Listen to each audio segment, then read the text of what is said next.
So let's discuss about the acute pyelonephritis, right? Acute pyelonephritis है क्या? This is obviously the inflammation of the kidney, okay? Acute pyelonephritis means inflammation of the kidney. For example, this is your kidney, right? And इसमें कभी कभी क्या होता है कि bacteria वगैरह आ जाते हैं, okay? और इसमें inflammation करते हैं. That is called as the acute pyelonephritis.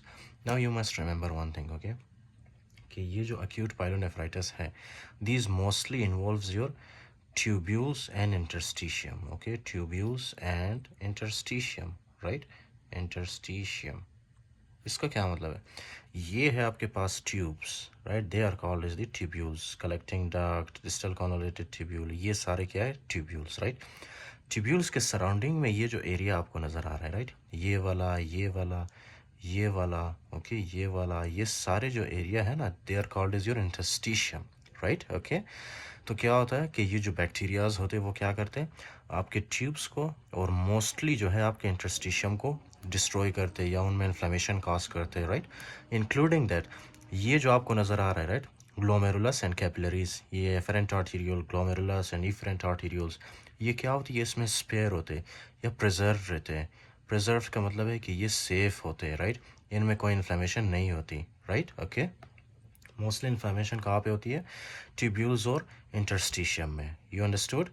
Tubules और इंटरस्टिशियम में क्या होती है? इन्फ्लेमेशन होती है. किस वजह से होती है? बैक्टीरियाज की वजह से होते हैं. वो बैक्टीरियाज यहाँ से आते हैं और किडनी तक पहुँच जाते हैं. कौन कौन से बैक्टीरिया होते हैं? ये तो आपको नहीं भूलना चाहिए, okay? E coli. E coli बहुत ही ज़्यादा मोस्ट कॉमन बैक्टीरिया जो है वो ई कोलाई, राइट? ओके, अच्छा जी. Now this is very simple. यहाँ पे अगर बैक्टीरिया होंगे, राइट? यहाँ पे अगर बैक्टीरिया होंगे, फाइन, तो बैक्टीरिया को कौन फॉलो करेगा? न्यूट्रोफिल्स फॉलो करते हैं, राइट? न्यूट्रोफिल्स ऑब्वियसली ये यहाँ पे जो है कि कौन आएंगे? हमारे वाइट ब्लड सेल्स बैक्टीरिया के साथ जंग करने के लिए, ओके, फाइन. तो ये है हमारे पास न्यूट्रोफिल्स, ये जो आपको नज़र आ रहा है, ओके? ये न्यूट्रोफिल्स और ये है हमारे पास बैक्टीरिया. तो इन दोनों के बीच में जंग होती है, फाइन. एज ए रिजल्ट क्या होगा कि पाइलोनेफ्राइटिस होगा, इन्फ्लेमेशन होगी किडनी में और पाइलोनेफ्राइटिस होगा. Simple, okay, fine. Now you must remember one thing. ये तो इन्फ्लेमेशन हो गया हमारे ओवरऑल किडनी में, राइट? अब मोस्ट इंपॉर्टेंट थिंग क्या है कि ये पेशेंट्स जब आपके पास आते प्रेजेंट कैसे करते हैं? Can you see this? This is a diagram, okay? ये है बेली बटन, ये है इसका राइट लेग, ये left leg, okay? Right thigh, left thigh, इस तरह से. फिर ये है इसका बेली बटन. अब बेली बटन के बिल्कुल आपके बैक पोर्शन पे, राइट, यहाँ पे क्या होती है? यहाँ पे जो है फ्लैंक पेन होती है, फाइन. ये बेली बटन है, बेली बटन के बैक साइड पे, ओके? राइट साइड पे यहाँ पे बैक में आपको क्या होती है? फ्लैंक पेन होती है, okay? This is called as the flank pain, right? The first clinical feature is this, okay? Flank pain. उसके अलावा ये जो पेशेंट ये कैसे आपके साथ आपके पास प्रेजेंट करेंगे? यू मस्ट रिमेंबर इनको जो है फीवर हुआ होगा, ओके? इनमें फीवर मस्ट है. अगर फीवर ना हो तो that can be a case of cystitis, क्योंकि मैंने आपको बताया था जब यूरिनरी ब्लैडर की इन्फ्लेमेशन होती है तो उसमें आपको फीवर नहीं मिलता मोस्टली, ओके, फाइन. अगर आपको फीवर मिल रहा है और फ्लैंक पेन है, सो that is an indication of acute pyelonephritis, right? Okay, including that this is something really common, okay? nausea और vomiting वो तो आपको मिलेगा ही, okay? including that फीवर्स कैसे होगा? चिल्स के साथ प्रेजेंट करेगा आपके पास, राइट? फीवर एंड चिल्स, तो ये चीज़ें होती है, राइट? अच्छा जी.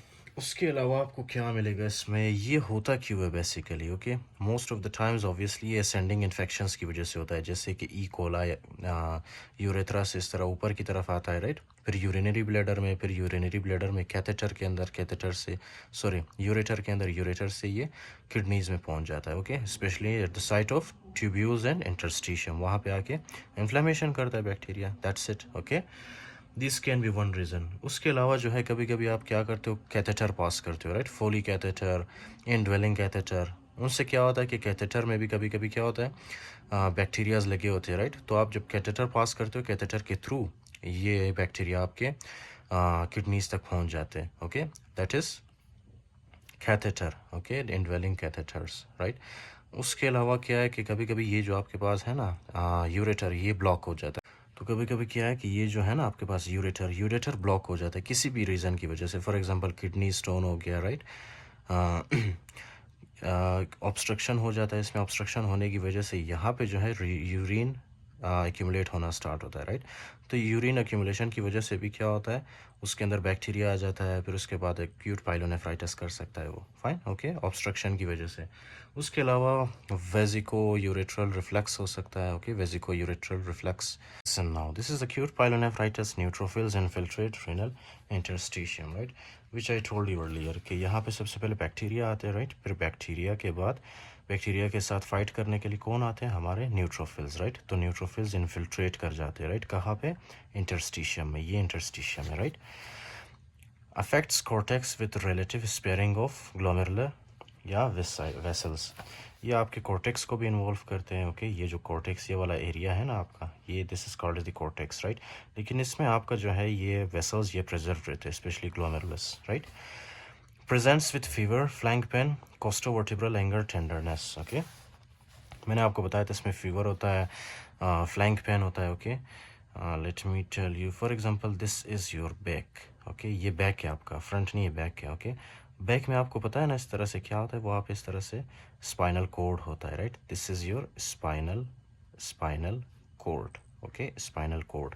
आपको पता है स्पाइनल कोड से इस तरह से ये वर्टिब्रल कॉलम है ना, वर्टिब्रल कॉलम, उसके बाद उसके अंदर स्पाइनल कोड पड़ा होता है, राइट। तो वर्टिब्रल कॉलम से इस तरह क्या निकलती है, रिब्स निकलती है, do you know that, right, ribs निकलती है, राइट।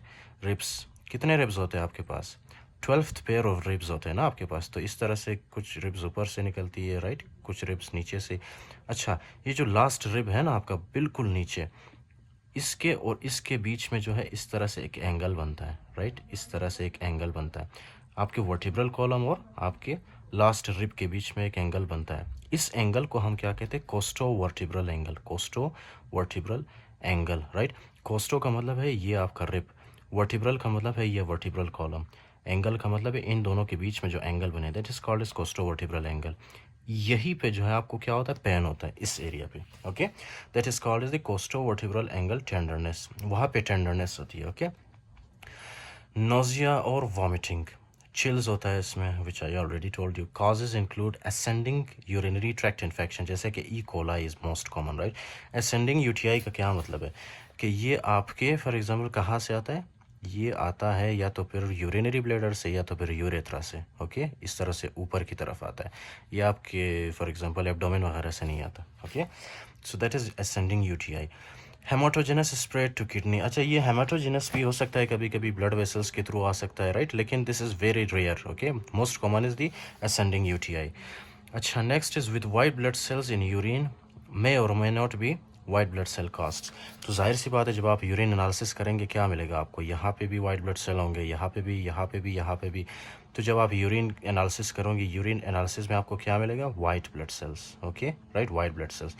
और कभी इसमें कास्ट भी मिलता है, ओके, वाइट ब्लड सेल का कास्ट मिलता है या कभी कभी नहीं मिलता, okay, that is 50-50, white blood cell cast कभी मिलता है आपको, कभी नहीं मिलता, okay.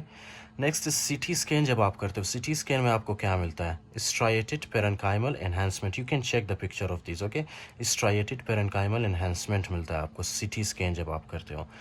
Next is risk factors include indwelling urinary catheter, जो कि मैंने आपको बताया कैथेटर की वजह से हो सकता है, यूरिनरी ट्रैक्ट ऑब्स्ट्रक्शन की वजह से हो सकता है, फाइन, वेजिको यूरेट्रल रिफ्लेक्स की वजह से हो सकता है।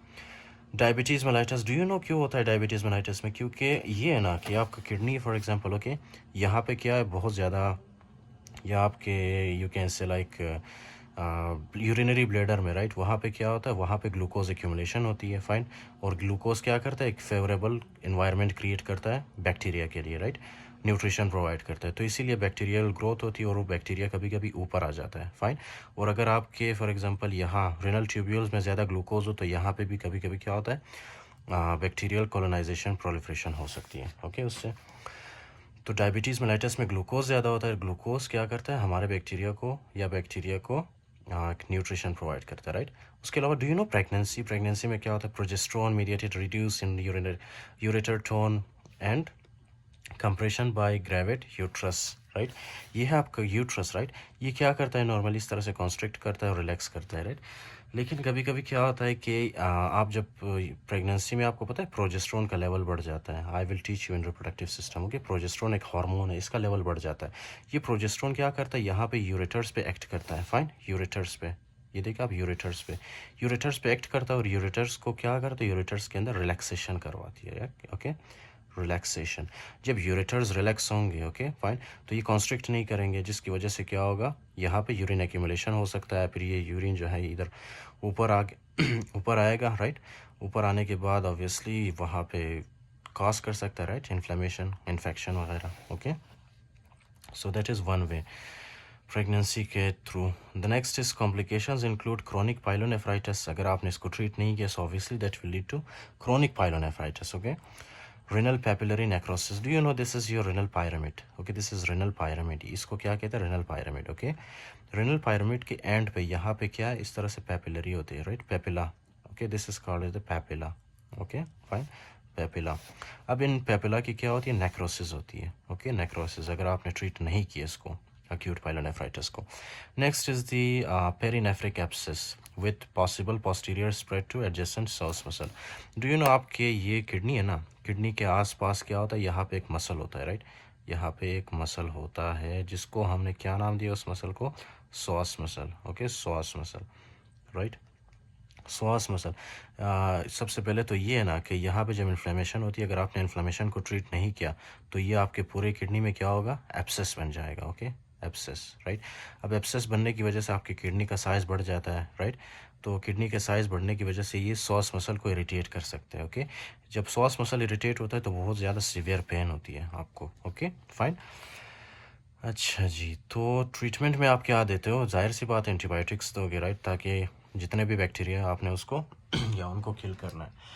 अच्छा जी, आपने अगर एक्यूट पाइलोनेफ्राइटिस को ट्रीट नहीं किया, राइट, या अगर बार बार आपको पाइलोनेफ्राइटिस हो रहा है, acute pyelonephritis, so that will lead to chronic pyelonephritis, okay.